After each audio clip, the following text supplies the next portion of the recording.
Today on Back and Brew, we have a very special guest. Graduating from MIT at the age of 19, Greg Lambrecht invented something that not only revolutionized the spine industry, but he also has another invention that revolutionized the way we drink wine. I can't wait for you to hear his journey and his life on how he was able to become an inventor and entrepreneur. This is Back and Brew. Greg, thanks for coming on. My pleasure. I am so excited.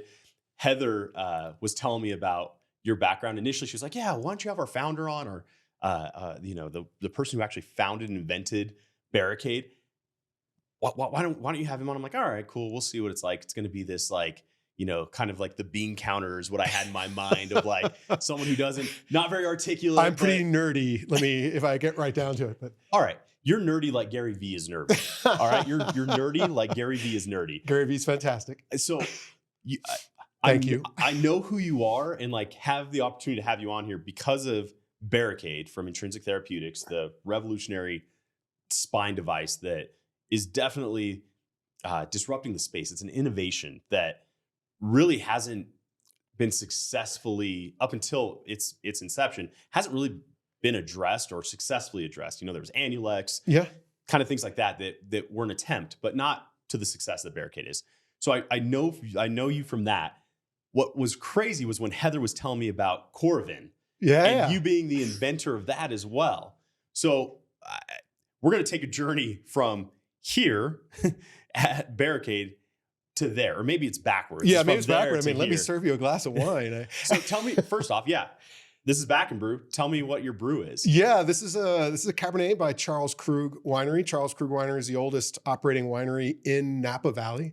I was just out in Napa visiting with them. They're big Coravin users. They use it at the winery to serve their guests back vintages of their wines. They have an unbelievable collection of what they call library wines, which are wines going back into the 1940s because of their age. I've had some of their wines from the 50s from really generous surgeons and friends of mine. And they're extraordinary. So I was out there visiting them and picked up this bottle. I've been drinking it for the last month or so using Coravin, and I wanted to pour you a glass. No, I appreciate it. So before you pour it, this is what I'm interested in, Coravin. Let's talk about that real quick because it actually matters when you pour this. Yeah. Because you brought in this bottle, and I'm like, oh, that's really nice. A guest brings in an open bottle, an already open bottle. Is what I assume because it's not all the way full. Right. Yeah. I mean, this comes out of need. My life is about solving needs that are generally my own or my family's, and we can get to that with Barricaid as well. But I wanted to be able to drink a glass of wine from any bottle I wanted to, any night of the week, without having to think about when I was going to drink from it again. I had to pull the cork, and that exposes it to air and oxygen. The wine slowly goes bad. It's good for an hour or two to be exposed to air, but not for a long time. I traveled a ton, as we all do. We work really hard. We've got to be in surgery the next day. And a lot of the bottles are going bad. But in reality, what I wanted was a way to be able to explore the incredibly broad world of wine. French Cabernets from Bordeaux, California Cabernets, Chilean Cabernets, Argentinian Cabernets, and they've got it in Australia. I wanted to be able to taste them side by side in my home without having to pull the cork on 5 different bottles. So I came up with Coravin to be able to serve myself and my spouse whatever she wanted by the glass. Ultimately, even though we buy it by the bottle, we drink it by the glass. Well, maybe you just need a 750 milliliter glass. I've had those days. Thank goodness this wasn't for tequila. But yeah, I like to share wine as well. I realized just recently I have 800 different wines at home. And 800. 800. Because I had to use them for testing of Coravin, which I'll get to in a second. But maybe I'll explain it. Coravin is a way of pouring wine from a bottle without even opening it. So there's no contact with air, so you can come back and drink that bottle again months or even years later. And it's still the same quality. Still the same quality. Uncorked. Blind tasting with the wineries out to 5 years. I've done blind tastings at 19 years now. I invented this a long time ago. So it really doesn't change the wine. And what that does is it gives you this incredible freedom to have the perfect glass of wine at any time. And if you want a different glass, for the rest of your meal or whatever, or friend wants something else, or your spouse wants something else, or, you want to just pair wines with dinner, you can do whatever you like, because now the volume of sale and the volume of consumption are different, right? You can drink it however you want. That's the idea. That I got to say, the wineries probably hate you because Yeah. I mean, so there was, when we first launched this thing, the first place that I went to was the winery. It's sort of like in med tech.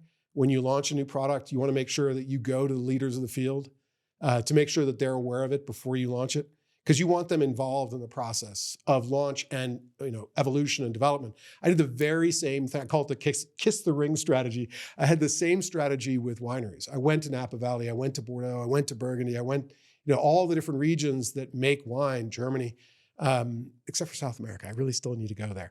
But I wanted to show them Coravin because we were using our product on theirs. Coravin is useless without wine.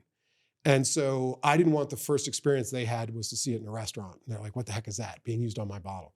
So they tested it during the development phase with me to prove that it worked. And that brought most of the wineries in.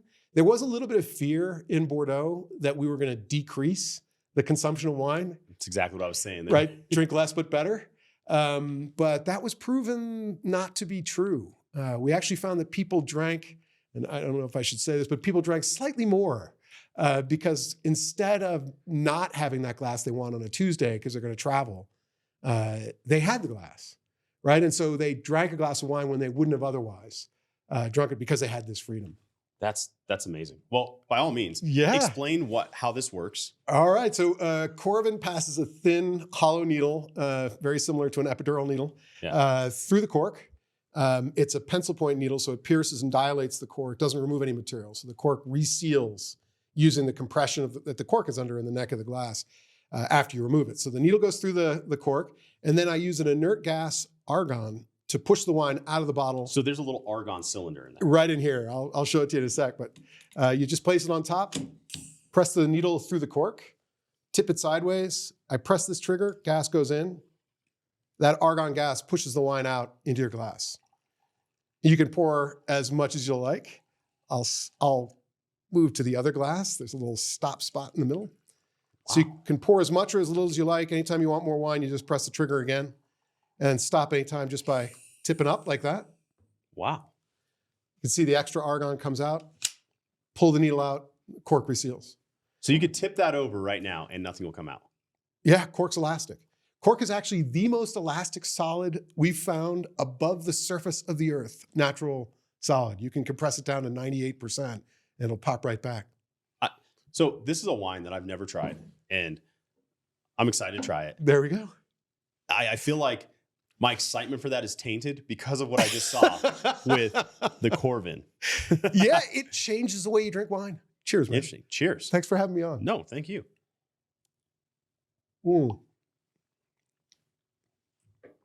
Right? Classic, beautiful Napa Cab. That's fantastic. Drinking it for about a month. That is amazing. Yeah. And I still was hesitant when I tried that. I'm like, oh, dude, it's going to be like vinegar. Like, he just poured a glass of vinegar if he's had this open. Yeah. And it is fantastic. It is amazing. Right? Yeah, it's delicious stuff.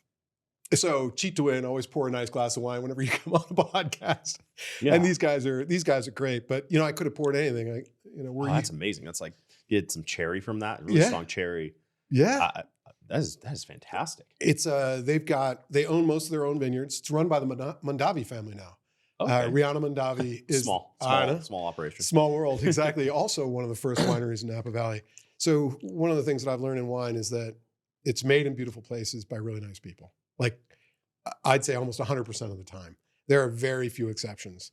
And the people that are in it are lucky as all get out, especially if they're multi-generational. I mean, what better thing to be born into than a family that owns a renowned winery and have that opportunity? Because wine is part of the quality of life. Everybody loves what you do, right? Everybody loves that you've made this great wine. We now have a Coravin sparkling for champagne and sparkling wines. And the champagne producers, I've gotten to go out and visit them. And those guys are some of the happiest people I've ever met. You can imagine, right? Because everyone celebrates with what they bring. That is fantastic. So you're obviously in med tech. Have you ever met with Keith Valentine? Oh yeah. That guy is, when I first went out to C-Spine, that was his, man, he was just waiting to skip over the spine stuff to talk to me about wine. I talked to the wineries, and they all say it's doctors, lawyers, and bankers who drink all the wine. When you talk about fine wine, doctors, lawyers, and bankers are the ones who care. And, it's been a part of my life because I've worked in medicine since I was 23. And I've noticed that there's this obsession that surgeons can have and doctors can have with wine. And I think the unique thing about it that draws in, these really intelligent people that are really successful and hard driving, is because it is so infinite, right? That Keith, I'm sure, wanted to talk to you about how varied wine is, and the number of years it spends in the bottle. It changes over time. There's 140,000 different wines bottled every year. So there's this infinite Rubik's Cube that you can explore over the course of your life. And when you're a surgeon, when you think about it, 90% of the time you're doing the same thing every day, right? You're the top of your class in school. You graduate from college really well. You get into a great med school. You do well there, so you can pick your specialty. You go through residency, and you finally get out, and you realize that all this academic ability that you had, and all of this drive that you put toward it. I have a friend at Cleveland Clinic. All he does every day is mitral valve repair, like every day. So, you take this incredible intellect and you force them to do the same thing every day, and they're looking for an out, right? It is crazy to me how many spine surgeons that I know and have met over the years. I mean, over 100 easily. Yeah. That they all have the same thing. What's my exit strategy? Yeah. Like, I got into this. I'm pot committed to it. I do believe in it. Yeah. But between insurance, between hospitals, contracting, staffing, just the general, I hate to put it this way, but the demise of the private practice surgeon in general. It is, they have so many layers stacked against them that they're like, I'm doing this, but I'm getting beat down every day doing it. What is my exit plan? I've had surgeons, really good friend of mine, Glenn Kuiper out of Eugene, Oregon, said to me, Greg, he's got a very successful practice. I'd be willing to leave, and I'll be your Coravin rep in Oregon. Right? I was like, and my success day is the day that we can actually hire Glenn Kuiper to be our Coravin Oregon rep, maybe even the Northwest. And we don't have anybody out there, so the job's still open. And I agree. It's what's funny about the list that you gave of the things that are the headwinds for surgeons are not at all taught in med school or in undergrad or even in grad school. Like, unless you went to business school, and even then, unless you had like a health econ focus, you still don't know what's coming, right? And it's interesting too, because the almost disadvantage for these guys is their personality type is usually one where they are going to mitigate risk, right? They're going to do an analysis in their head that is far beyond what I can do. And they're going to determine risk and make decisions on that. The hard thing is to be entrepreneurial and to really build your own private practice, you're going to have to assume some risk. Yeah. And you're going to have to be somewhat of a contrarian.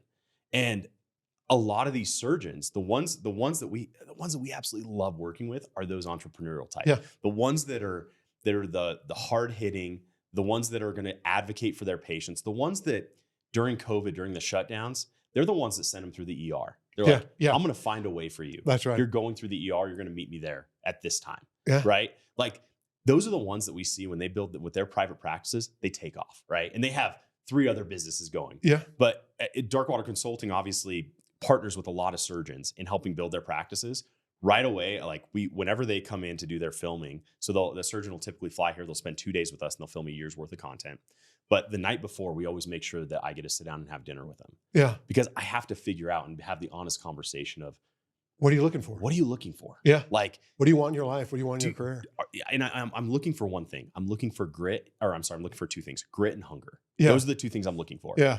Are you hungry enough to be gritty enough to do this? It's funny, I'm an entrepreneur. That's what I do. I identify an unmet need. I create a product to address that need. I, raise money, build the teams, and I'm lucky enough to work with some great CEOs, one for Coravin and one for Intrinsic, that drive these businesses forward. And those 2 same things are what leads to success in any entrepreneurial business, whether it's medicine or Coravin, because there are an infinite number of slings and arrows that will be thrown at you.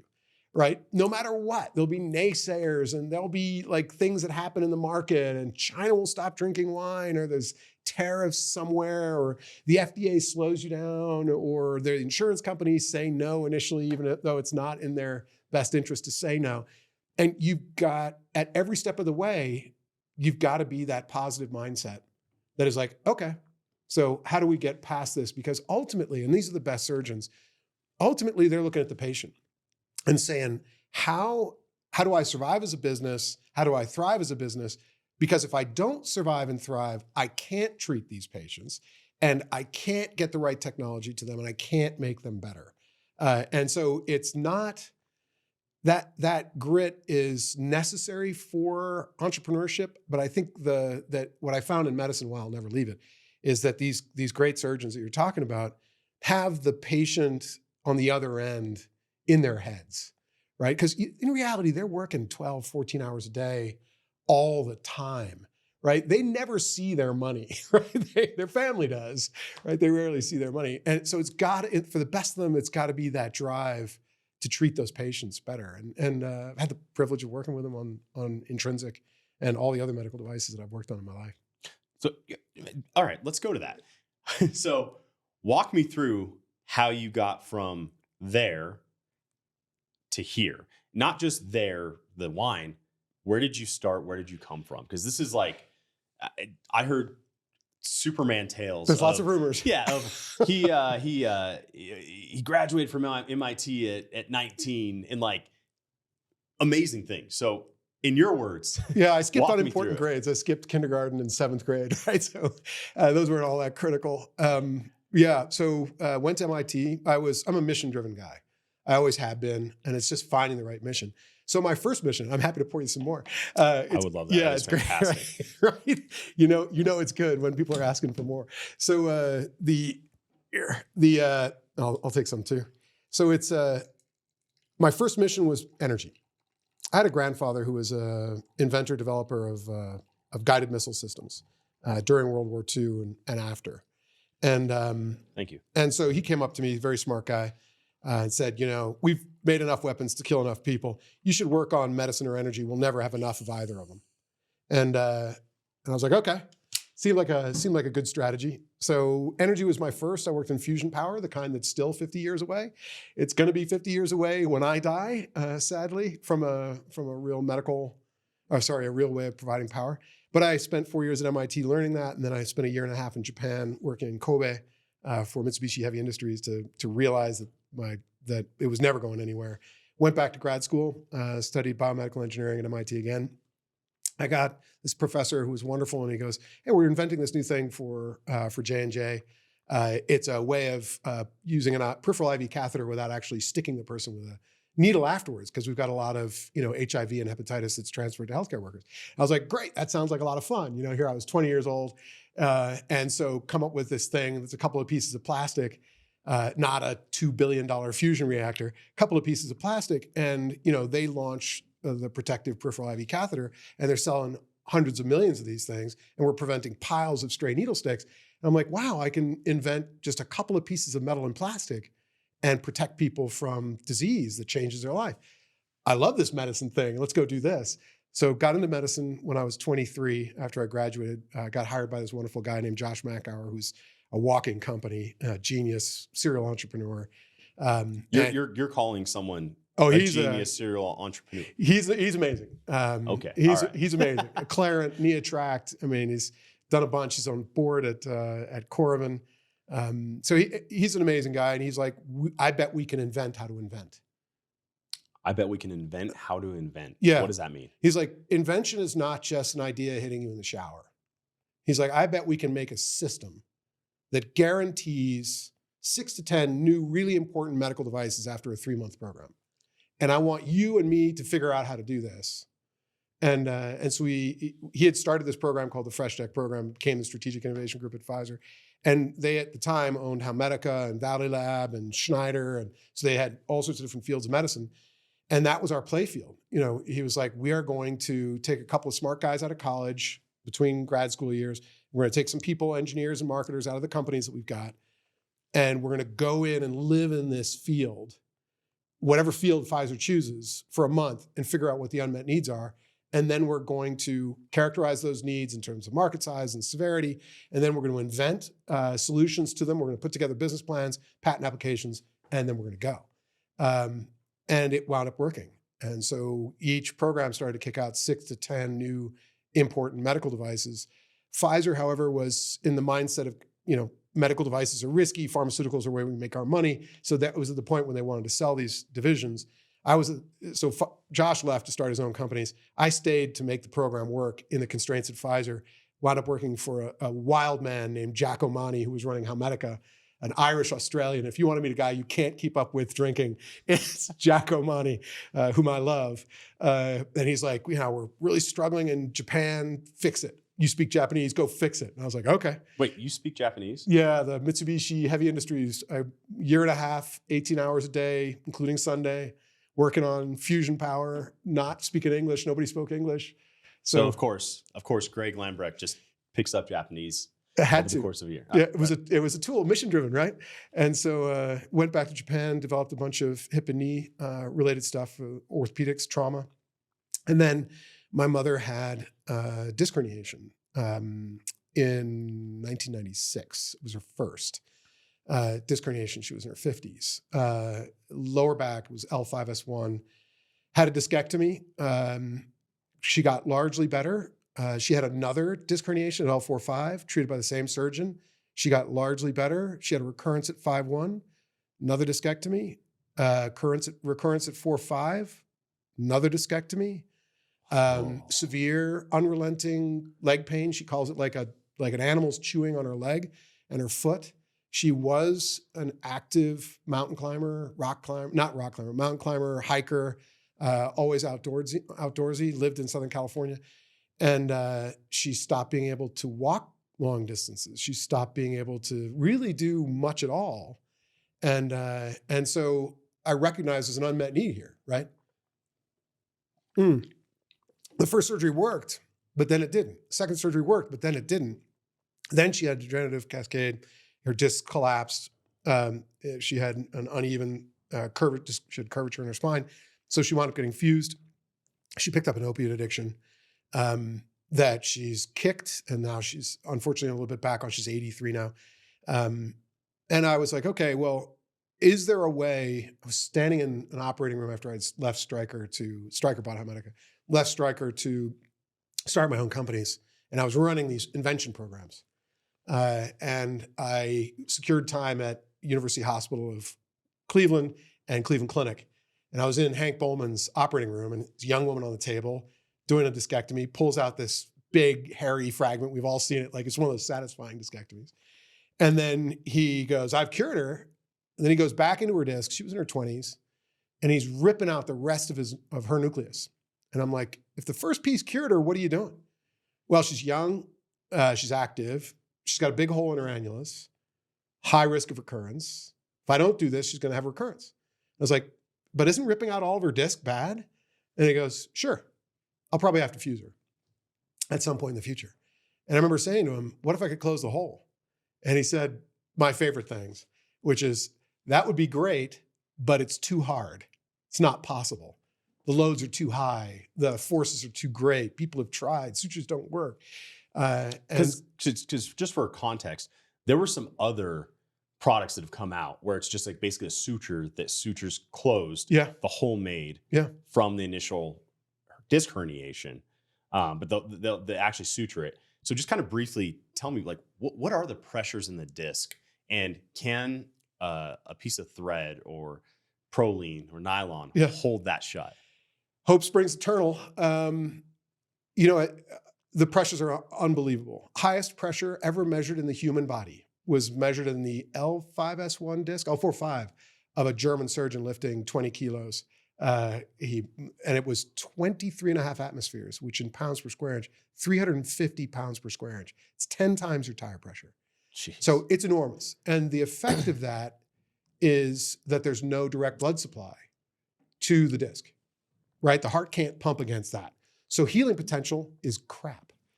I like to say that the chances that suture is going to work in repairing your disc is like trying to sew your ACL back together. They're very similar tissues. It's collagen rooted into bone above and below. With no blood flow. No blood flow under an enormous amount of load.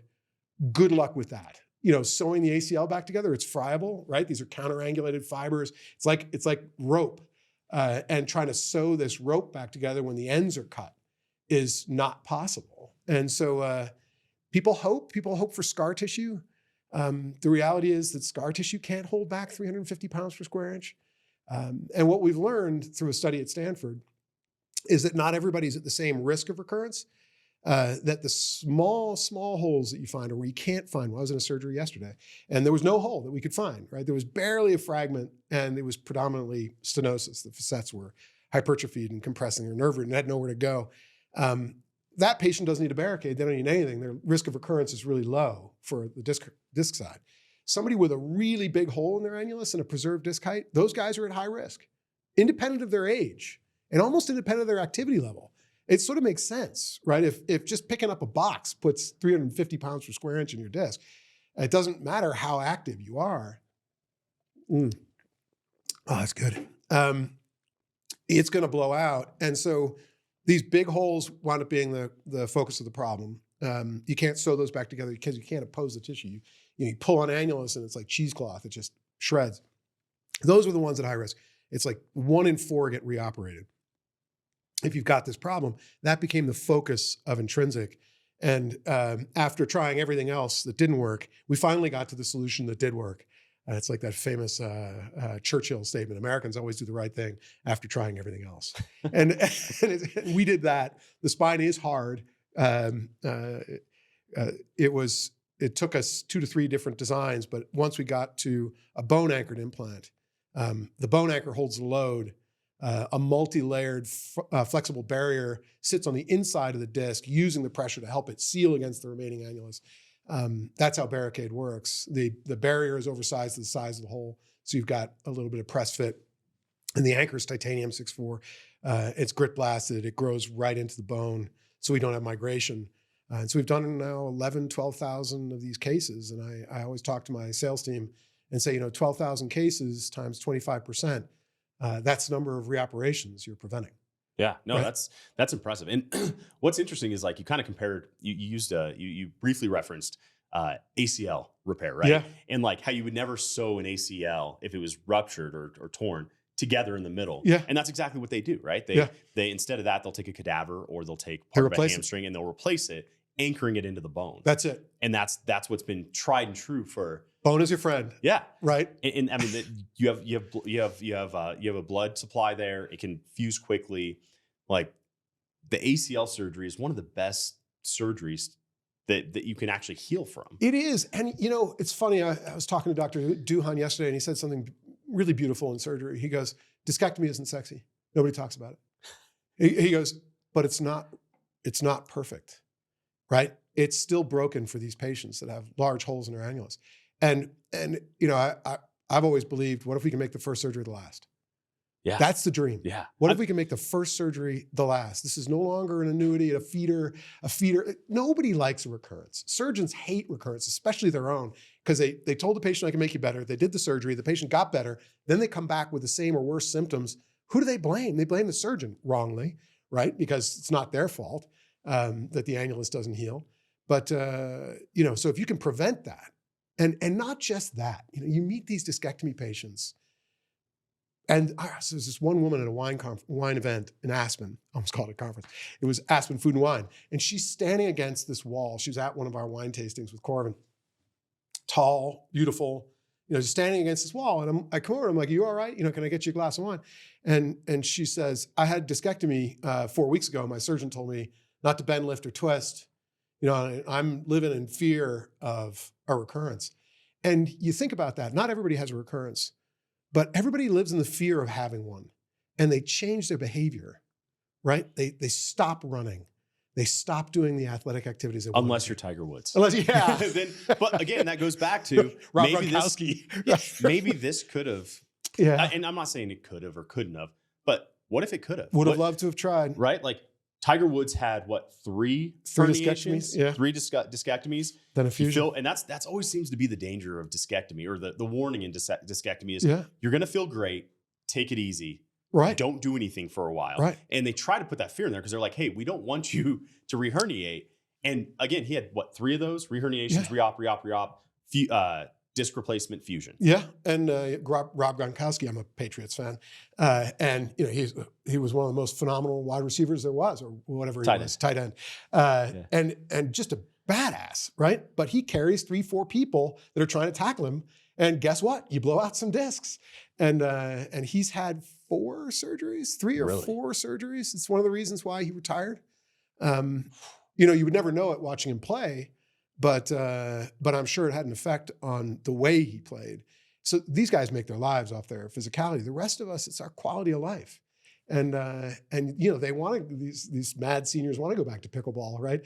They're CrossFitters. There's a wonderful surgeon in Texas who uses Barricaid named Dr. Bruggerman. And he's like, we're going to make T-shirts. What CrossFit breaks, we fix, right? Because of all of his patients that come from CrossFit. But they fear the recurrence, and even if they don't have it, they change their behavior. What if you can get somebody back to their full activity? Like, hey, you're fixed. Go back, right? That's the real dream. You had a disc herniation. It was a weakness in your annulus. We replaced it. You're good, right? That's the dream. It really is, like, because you'll see guys, there really isn't a good intermediary right now. There's you're going to get a decompression, and then possibly either a disc replacement or a fusion. Yep. And ultimately, they don't want to get a fusion, so a lot of them will do everything but that. Yeah. It's really cool to be able to have something else, that something's evolved, that someone took the risk to say, yes, this is the standard, but the standard shouldn't be standard. Yeah, it's like ACL repair. It's preventative. You don't have to replace somebody's ACL, right? But we've shown that people's knees do better if their ACL is replaced or repaired. And the same thing is true with Barricaid and discectomy. There are a bunch of parallels between the two. First of all, I invented them at the same time. 1999 is when my wife was pregnant with my second son, and so she stopped drinking, and that led to the crisis. It ultimately led to me sitting there with a chemotherapy needle and a bottle in my hand in my kitchen going, there's got to be a way. And then I quit Stryker to start my own companies in medicine, and started a cardiac company and Intrinsic from the unmet clinical needs that I was aware of in my own family. That's one parallel. The other parallel is testing, right? Most consumer products are not tested the way Coravin was tested. I had this at home for 11 years. I tested it for 8 years to make sure that it did not change wine, right? So I tested it with all different varieties of wine. I tested with different gases instead of argon, different pressures, different needles, different everything, different storage conditions, because I wanted to make sure in my own heart that I'd have zero hesitation between me and a glass of wine that I wanted, no matter what the value of the wine. I could drink it again 5 years later, it was gonna be the same. So prospective, blinded, randomized trials with wine. And then with Barricaid, I was going through the same thing, right? First in human studies, second in human studies to confirm that the first in human studies positive results were as good as they were. We did a 30-patient trial, 0 recurrences, 0 re-ops in these high-risk patients that should have been 1 in 4. And then we did a second 45-patient study, 1 recurrence over 2 years, 1 reoperation. So 75 patients, 1 recurrence, 1 reoperation, when it should have been a lot more.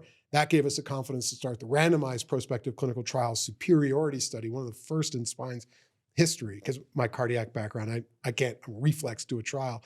And right, because they prove everything with studies.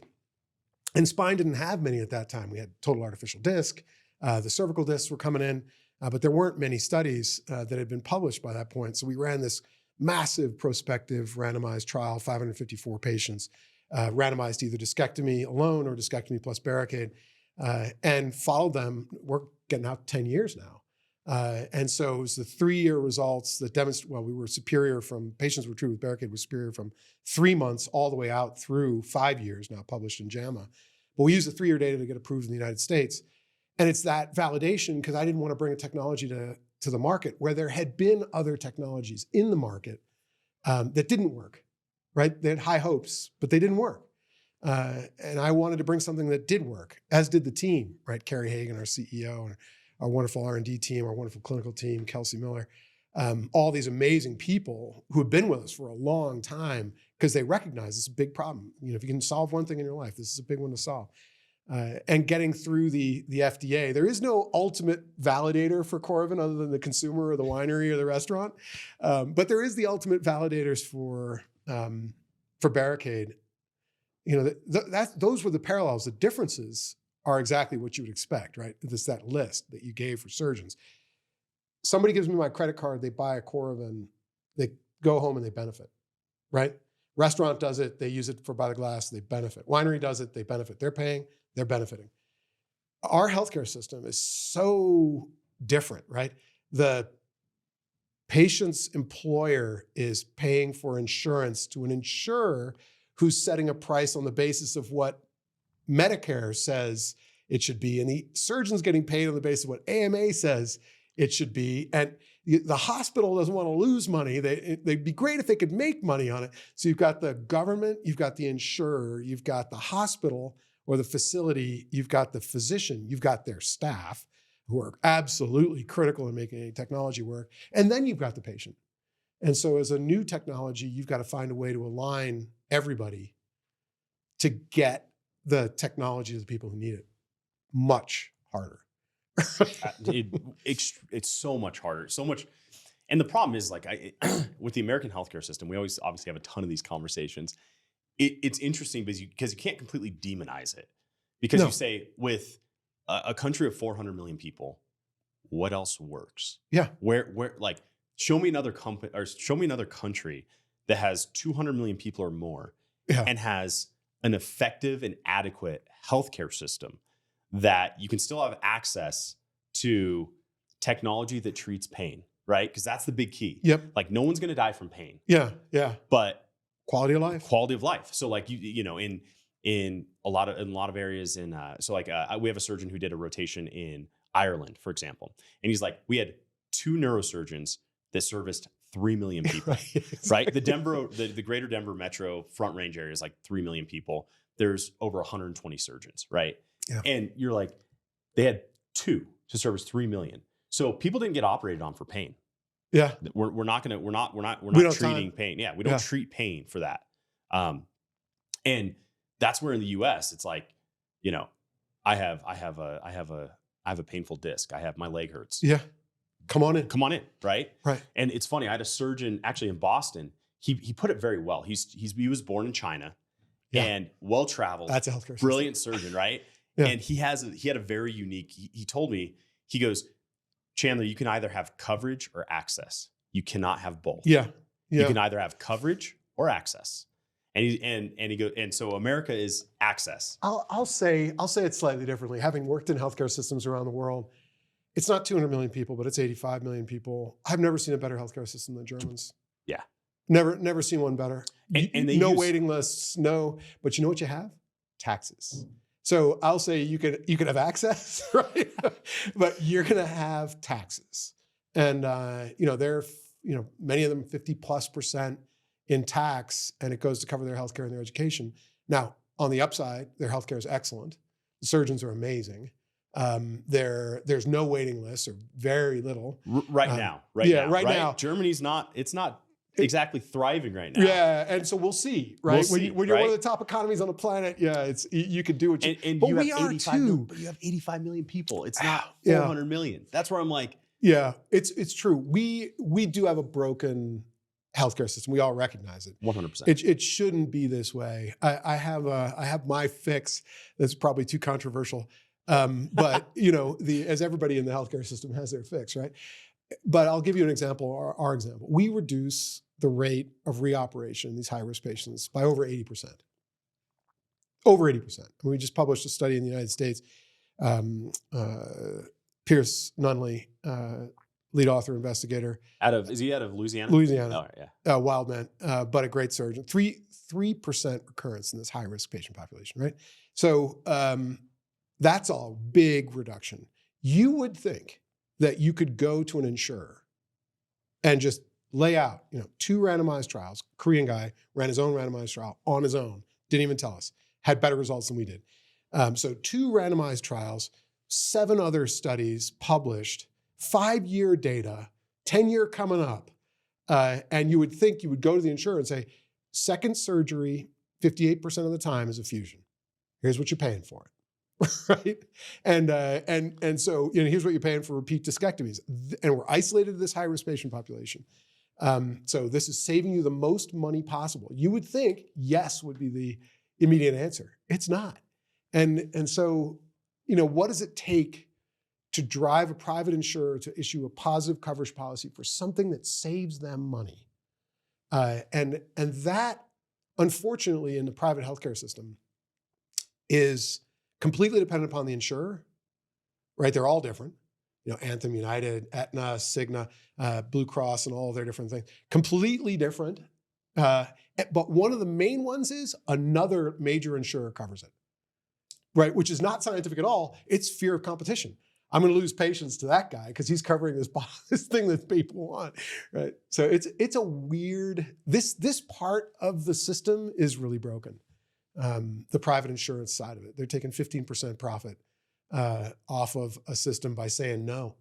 Well, you also remember too, there's a heavy incentivization, to keep people on a managed care pathway. Like those opioids that you were talking about. Yeah.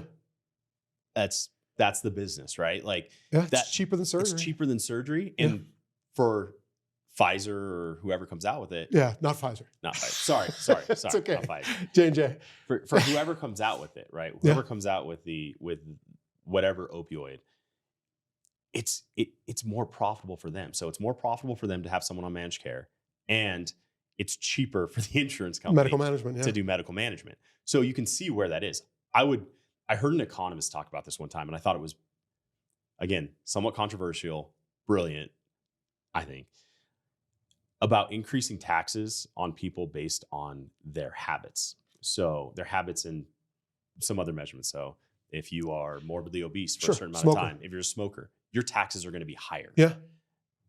That could possibly be the incentivization that would change behavior. Yeah. That's what we're all in. Whether you're selling wine, whether you're selling a medical device, whether I'm trying to get you on a podcast, whether I'm trying to get you to come out to Colorado to get on a podcast, I'm trying to change your behavior in some way. You're trying to change someone's behavior in some way. And you have to figure out what that value proposition is. And for a lot of people, it's money. It really is. It's interesting. My whole career is changing behavior. It's because this didn't exist. I'm trying to get you to drink by the glass instead of by the bottle. Discectomy is the most successful procedure in most spine surgeons' minds, right? And I'm trying to get them to change their gun. It's like a Marine changing their rifle. I need you to do this. Trust me, it's going to be better, right? And so they have the appropriate level of skepticism, and I love their skepticism. That's a rational discussion. Their first three thoughts are, it's not going to work, nothing else has. When it fails, I'm not going to be able to bail out, and I'm not going to get paid for it. You were talking about their ability to quickly assess and risk. Those are the first three things coming out of their heads. It doesn't work. It's going to break in a way I can't bail out of, and I'm not going to get paid for it. And the good news is data exists on all three. We 80+% reduction in reherniation. One of our clinical investigators wrote an article about reoperations in Barricaid group and control group, showed there was no difference between the two in terms of choice, perioperative outcome, or long-term outcome. And then the only difference was it was a very many fewer in Barricaid. And then you're not going to get paid for it. One of the weirdest things about the American healthcare system, some of these guys, most of these large private insurers have negative coverage policies on annular closure because of the sutures. And yet they're still prior auth approving and paying for it. Negative coverage policy and paying for it. And you know why? Medical necessity. The data exists that large annular defects are at high risk. And so there were actually ICD-10 codes created for large annular defects just recently. And because it's a recognized risk category. And so we measure the hole in every one of our surgeries. And if it's above 6 millimeters, it's a large annular defect. And so surgeons enter that in their operative note. We've got an 82% prior auth approval rate. And if we appeal, we're winning like 60, 70% of the appeals on the front end. And then on the back end, we're winning like 90 something. Because you identified a large annular defect and you implanted. And what's weird is the insurance companies are actually paying for it and approving it despite the coverage policies. So, which is another part of the American healthcare system I don't fully understand. How do we change their behavior? Because it's not just the surgeon's behavior, it's the payer's behavior, facility's behavior. So I think, and this is where I would say, based on that kind of, going to that, where the difference is between the wine and the device is that you bring Coravin to market, increases the wine consumption, right? Yeah, marginally, yeah. All right. Increases I'll the, tell you. you know what it does? It increases the revenue from wine because people are Correct. drinking better wines more frequently. Absolutely. Like, I'll take this home, and Yeah, my wife's going to be pumped on this. She's going to, she gets to taste this. Yeah, she gets to try. First winery in Napa, you know? Right? If we go over to the med device, Barricaid doesn't increase the use of opioids. No, decreases them. It decreases them. Yeah. And again, let's go to what's one of the strongest lobbies in the US. Pharma, you know, right? Pharma is big. Having worked for Pfizer, I worked for the CFO of Pfizer at one point because everybody quit above me. Right? Yeah. It was awesome. I was 25, and Hank McKenna was a freaking genius. So I got to see how they worked. You know, they work on things that save lives. They worked on, you know, cancer. They work on. Yeah, and I'm not demonizing. Right? So, I get where you're coming from. I mean, their business model was a pill a day every day for the rest of your life, right? Because that's the best model. My father was a type 1 diabetic and lived to 91, so he was saved by the pharmaceutical industry. 100%. And they do wonderful things. They do. And if I get cancer, I want them to have learned everything. I don't know. Lobbying is a big piece, for sure. The insurance lobby is huge. The pharmaceutical lobby is huge. MDMA is wonderful, right? We have our own lobby in medical device manufacturers. And I think those guys are great and they're fighting on the right side of things. You look at the American healthcare system, the cost is in headcount, right? It's not new pharma and it's just a small fraction. It's an important part of the healthcare system, but it's like 15% of the healthcare system. The real cost is in headcount. And how many people we have insured. How many people we have working in the healthcare industry. Oh, okay. And what they're being paid, right? And I think there's a concentration of wealth going on to some extent, right? There are some people at the top of the healthcare system, hospital CEOs and insurance top, and you know, you go doing a surgery in Germany to get Barricaid in an operating room. The prior auth, none. Intra-op, they enter the codes of what they've done in the surgery. They're paid the next day, right? That's it. Jimmy staff they have managing billing and coding and operations, it's a fraction of what we've got. The amount of administrative work that surgeons do, that European surgeons don't do, you know, that there is something to that efficiency. And I think if there was a way that we can, I mean, you talk to any surgeon and you ask them, you know, who do you like the least in the healthcare system? Insurance, 100%. 100%. You know, I got to do another peer-to-peer with a gynecologist about my spine surgery, right? What am I doing with my time when I could be treating patients and making them better? It's a waste of time. It's inefficiency. It is friction in the American healthcare system. So if we could find a way to simplify the approval process, payment process with accountability. The Germans use an auditing system where the government comes in and audits your hospital. And if you miscoded, they can come after you. And they do it regularly, right? So they're a trust but verify nation. And we, you know, we've chosen this upfront like gauntlet of no for the vast majority of surgeries. It's crazy too, because you go to like one of my favorite conferences that we go to every year is DOCS, right? It's the annual arthroplasty conference in LA. Phenomenal conference, but you'll have these brilliant German spine surgeons presenting, like Dr. Berganoli, for example. Yeah. And you see what they're able to do over there. Yeah. And you're like, they are advancing at a rate that we don't have a shot at. Korea, another one. Yeah, well. The endoscopic side of that. Yeah. And again, that's heavier cash pay, like definitely well, more. They've optimized medical tourism in Korea in a way. They've got an incredible hospital right at the airport. Right? Cloud Hospital? Yeah. Buridul. If hospitals in the US take that, and again, this is kind of a side rant on it, the amount of administrators in a hospital is a huge waste, right? Like every year the hospitals come to these med device companies like, yeah, we need lower. And you're like, in the last 3 years, they've gone, the price of medical devices have gone down 60% in the hospitals, in some of them, right? There's not much more to take from that. And if you look at the curve of how many hospital administrators there have been over the last 10 years, even, Oh yeah. It's exponential. Yeah. I mean, we work in the healthcare industry, and so we're an integral part of it. We all see our little slice of it. What a complicated thing we've built over time. And I got to imagine for the Congress and for the president to try to address these types of things is so deeply in the weeds. But you look for those silver bullets, the one thing you could throw a switch on, and I'll get it out there just because I've always wanted to say it. There's this question about Medicare and Medicare for all, right? And that like brings down the House name calling and communism and whatever, and waiting lines. We all look. Oh, you got to get on a team, right? You got to get on a yeah. team. We all look at the UK and we're like, oh God, don't want that.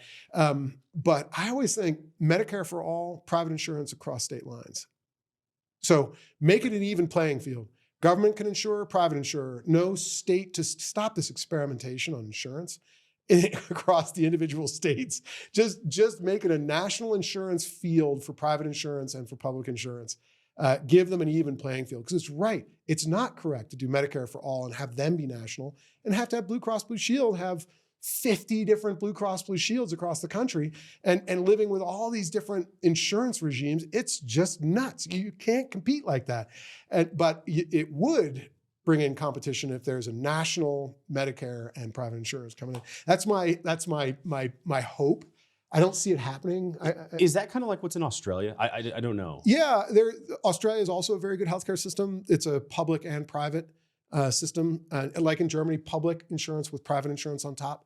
That's how most successful countries do it. What is it? They have like 27 million people. Yeah, I know. It's the city of New York. Yeah, I'm like, man. It's easier with 27 million. I love the Australians. I love Australia. Yeah. I love what they do. The spine surgery there is excellent as well. Oh yeah, Matt Scott Young. Yeah. There's a guy named Graham Braziner's. We have a guy who did I think he did a fellowship down there, and speaks. He always talks about how amazing it was. It's an incredible country with a great surgeon community, like just a spectacular surgeon community of really honest, direct people, like the Australians are. That is one of the nice things about both. Another parallel between Coravin and Barricaid. Everybody loves wine, and everybody has back problems. So they're both multinational businesses, and you get to see as an entrepreneur how healthcare is practiced. And there's the approval. FDA is very different from the European Union and Australia, and then in Canada, and then there is the payment for, because I always say that an approval for your product from a regulatory standpoint is the right to sell your product for nothing, right? It's the insurer in the end, right? That or whoever the payer is, that you've got to convince alongside with the surgeon in the hospital and everything else. But if it doesn't work out financially, no one's going to use it. It's not a charitable operation in any of these places. So learning how every country has tried to address this has been a great experience in my life. Seeing the wine culture in Shanghai and in Newcastle with a guy named Rob Kuru, a surgeon friend, and then in Albany or in San Antonio, right? You get to see wine, or in France. And what's always been true is the interlinking between surgeons and wine across all of these cultures. Being a surgeon makes you want to drink. Is that what you're telling me? But they're drinking and appreciating. Right? It is. And honestly, the cool thing about wine is it's community. Yeah. That's really what it's about. Yeah. Like, it's social. 100%. I mean, you said it earlier. Like, I mean, how often are you on airplanes? And you go from airplanes to restaurant to have a meeting. Yeah. There's a Burgundy producer who makes a beautiful Volnay, and Marquis d'Angeville. And he said to me, he stood up in a blind tasting that I was running where it was dead silent. He was like, it's too quiet in here for this blind tasting. We must remember wine is the most social beverage. And he's right. That's why it's been with us for 8,000 years. It's one of the first medicines because you can't grow a pathogen in wine, right? It's only good. That's fair. I want to drop back to Barricaid because I had to ask, I always have to ask this. Because I've ran this before whenever I've asked other surgeons about it. I'm like, this is actually somewhat of a motion preserving device, right? Yeah. Like motion preservation is the goal. It should be the goal. Keep people moving, try to eliminate fusion. Yeah, This return is- to daily activities. This is one of the devices where I totally see, in theory, this should be a motion preservation device. In the instance that it does fail or the patient doesn't do well, even if it doesn't fail, but the patient doesn't, they're still having discogenic pain. Yep. And let's say you have to go back in and do a disc replacement. Like they're like, hey, I want to do a disc replacement. Yeah. What is the bailout on that you've Yeah. seen? Not what is indicated or anything like that, but what have you seen? So luckily every surgery has been used with Barricaid, and we tracked all of our patients even after they were reoperated. Most clinical trials, interestingly, stop when the patient fails. You fail the primary endpoint, nobody cares about you anymore. No joke. No, they don't. In all med In devices. almost all med devices. So our study, due to the genius of our clinical group, just said, we're going to track everybody. And so we got to see in the control group, second, third, fourth reoperations. And we got to see these people's whole lives, right? What happens to them. And then in Barricaid, we got to see what the reoperation was. And I mentioned that article that was published by one of our investigators looking at the reoperative choices. And everything was done. TLIF, laterals, ALIF, artificial disc, axial lift, way back when, was done with the Barricaid in place. And what you do is the anchor occupies only the last 3 millimeters of the end plate rim. Right, it's in the posterior most part. And it's off center too, correct? It is off center 90% of the time, 80% of the time. The reality is Barricaid is the first marker, medial lateral, of where the hole is, right? Because nobody really measured it afterwards. So I've seen them dead center. So what they do is, I'll bring up the ALIF and artificial disc are very similar. What they do is they come in from the front, they grab the barrier itself. The barrier is not designed to take twisting, because twisting is something the body doesn't do to the disc. And so you grab it with a biter and you twist like spaghetti, and ultimately it snaps away from the anchor head. And so you leave the anchor head in place, put the artificial disc in, or put the ALIF cage in. The only reason you have to actually remove the anchor and the Barricaid, the full Barricaid, is if you're going to do a PLIF or you have an infection. Because you can TLIF ipsilateral, just taking the barrier off. You can TLIF contralateral, not moving anything. Lateral, same thing, just take the barrier off the anchor, and that technique, and ALIF, same thing. So we've had precious few removed because we, knock on wood, have a super low infection rate. Discectomy has a very low infection rate just in general, and we're at least as low as that, if not more so, because people try to protect against. But we've got a very simple removal tool. We train every surgeon how to remove it, and it grabs the anchor very simply, and then you back it out.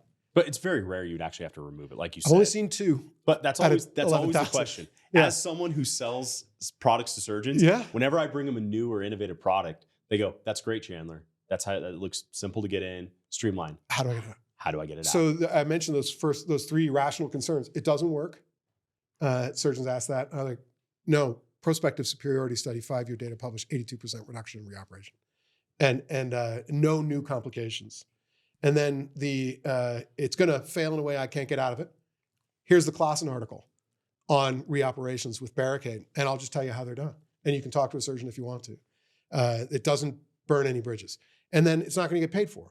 And I'm like, actually, we've got an 82% prior auth approval rate, and our payment rates are excellent. One of the brilliant things Carrie Hagan did, we have this amazing reimbursement person, April Spillane. But Carrie was like, you know what? Surgeons aren't even going to believe that they're getting paid when they are getting paid. We need to go in and do like a billing review 3 months after the cases to make sure that we've got a full claims review so we can show the surgeon exactly what they are or aren't getting paid, what the facility is or isn't getting paid, to make sure that they're not losing money, right? And he was exactly right. So we've done over 1,100 claims reviews in the United States, and the payment is exactly what it should be. And if it isn't, it was misbilled or miscoded, and April comes in and fixes it. And works with the team to make sure it's prior auth and billed correctly. So when you truly are, as a medical manufacturer, like you were saying earlier, I can't remember if it was before we got on, you are a partner with the surgeon and their facility. You are a partner, right? You don't just bring them a product and drop it off and support a surgery. No, you're involved in helping them identify patients. Hey, this is what our indications and contraindications are. You're involved in the prior authorization process and teaching their team how to do the prior authorization. You're involved in the hey, doc, you got to make sure you remember to dictate the defect size because that leads to the ICD-10 code that demonstrates medical necessity. You just have to remember, I know you're changing your behavior. And then you got to make sure that it's billed appropriate. If it's not, you got to catch it and help them. to build it appropriately. So it is more of a partnership in the United States than it is anywhere else. Kind of has to be, because to go back to the lobby discussion, one of the weakest lobbies there are the physicians, surgeons, right? Poor bastards. It's kind of, they kind of do it to themselves too, because you try to get them to work together. Yeah.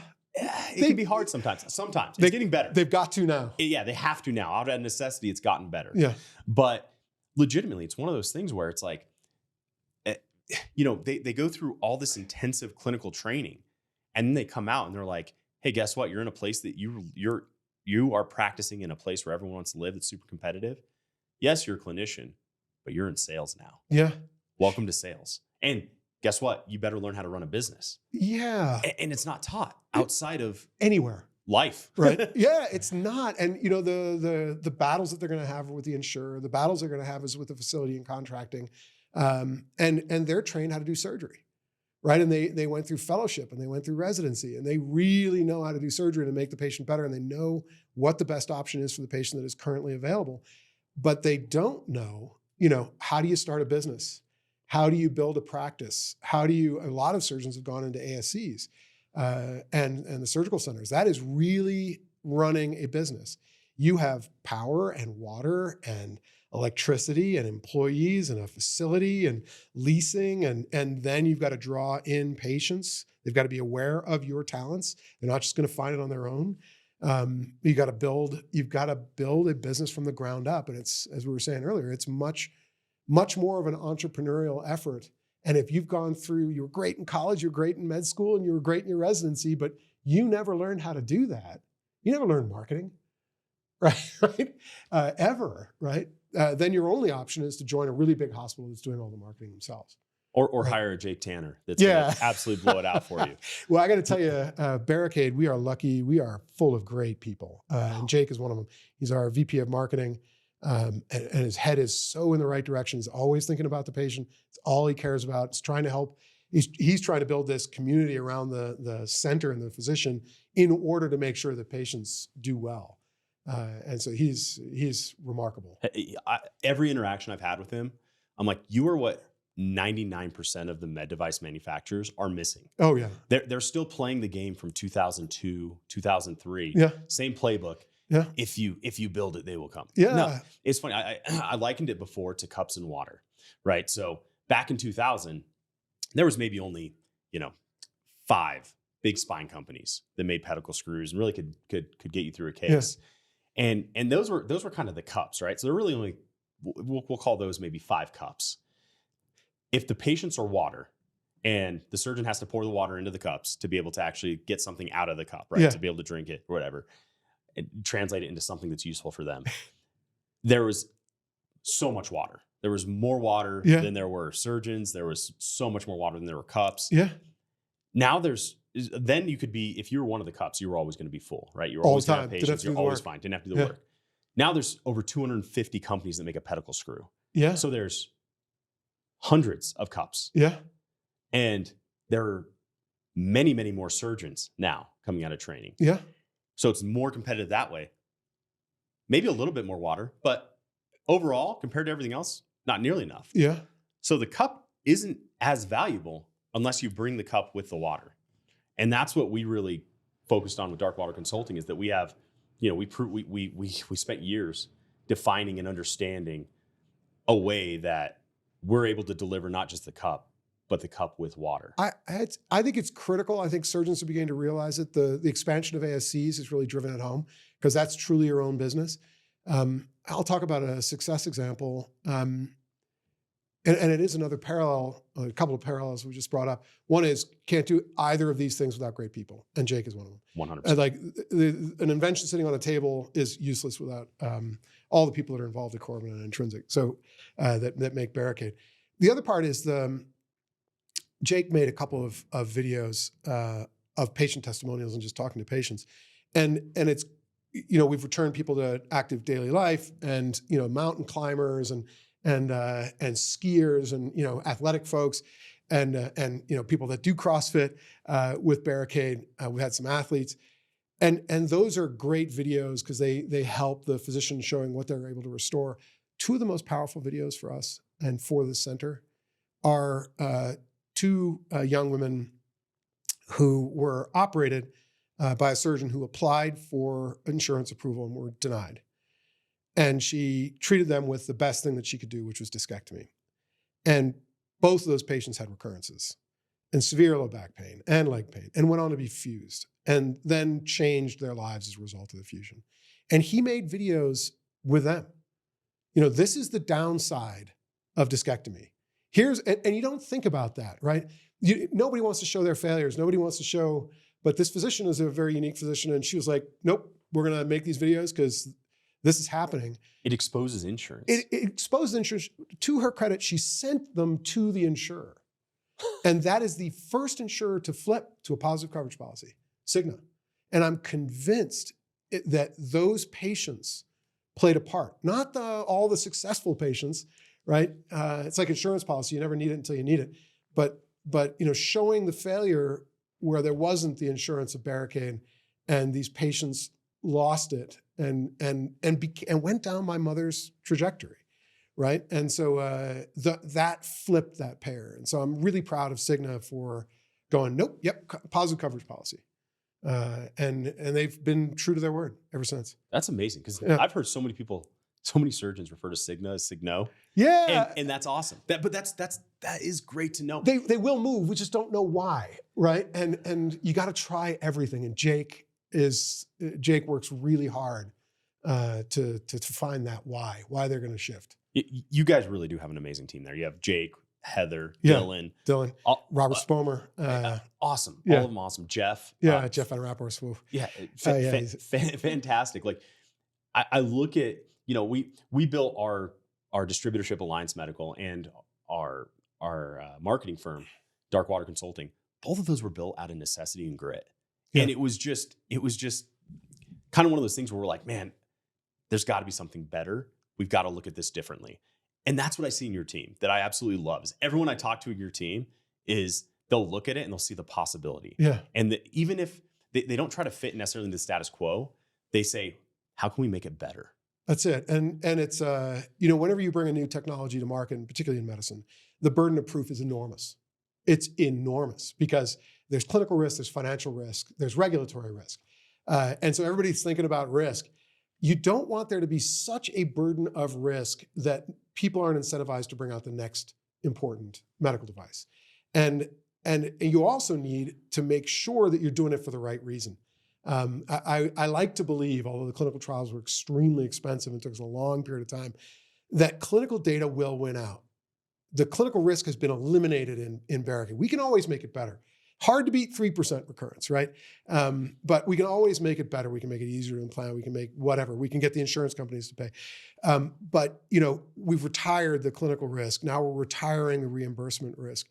At the core of being able to take the slings and arrows of resistance to behavioral change on the insurer's part, the facility's part, the physician's part, has to be the combination of grit and the right purpose, right? The one of the things that I've sworn to do the rest of my life in medical device, because I'm going to keep going back. Coravin's my one consumer product, and I trust me, it's changed my life in a very positive way, in every way possible. It's been great.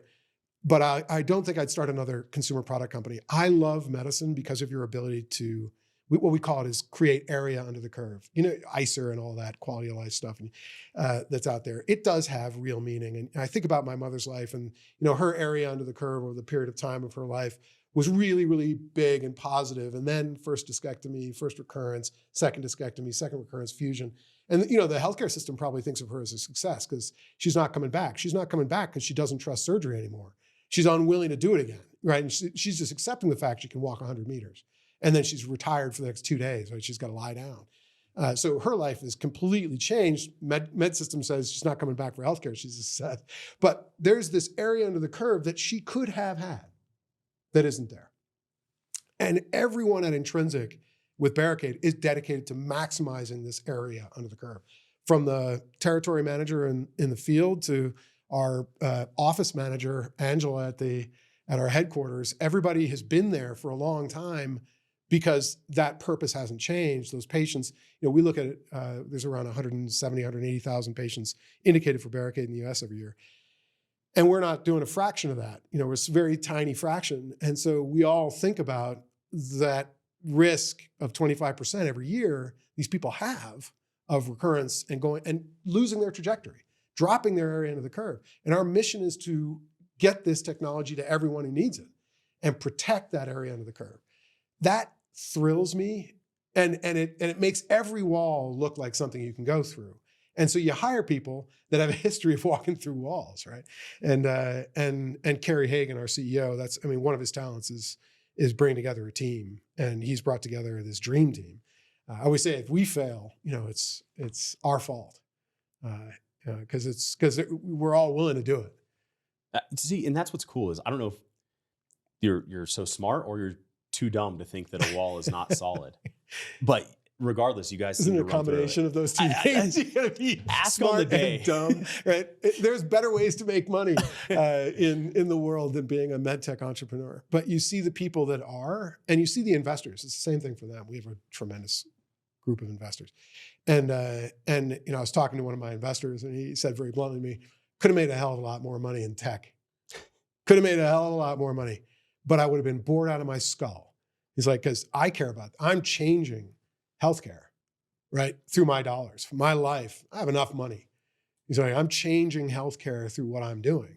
And that's an unrecognized component of the healthcare ecosystem, is the venture capitalist who's charged with taking risk of investing, identifying and investing in teams that are working on the right problem to get it done. I want to applaud the venture capital community in the United States. It's one of our only remaining strategic advantages globally, is that we have access to at-risk capital that's harvested from very conservative hands of pension funds and universities, hospital systems, and put, at least in part, into this high-risk environment and these very motivated people to find winners and fund them.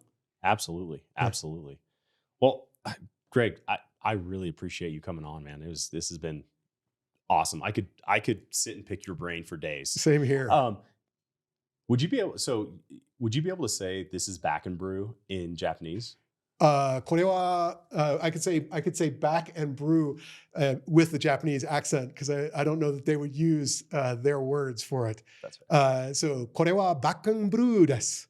It's way better than I can do. Yeah, it's a great language, and it's a great culture. It's a great people. What words would they use? I know spine surgery, sekitsui shujutsu, is spine surgery. Back, they wouldn't use it for that, but brew is, so they would say back and brew. They would. They love beer. But you know what beer is in Japanese? Biru. Because if they didn't have it before we came, they use our word. That's nice. Yeah. Back and brew desu. Awesome. これはback and brew でした. This was back and blue. Awesome. Well, thanks for coming on. I look forward to having more you on this again, getting some more content. And also, I'm excited the program we're launching with Intrinsic Therapeutics. We're looking forward to it. Where we get to partner with you guys and your surgeons to tell these amazing stories. Yeah. Thanks for coming on. And this is back. My pleasure. Thank you for telling these stories. Oh, man. Awesome. Thank you.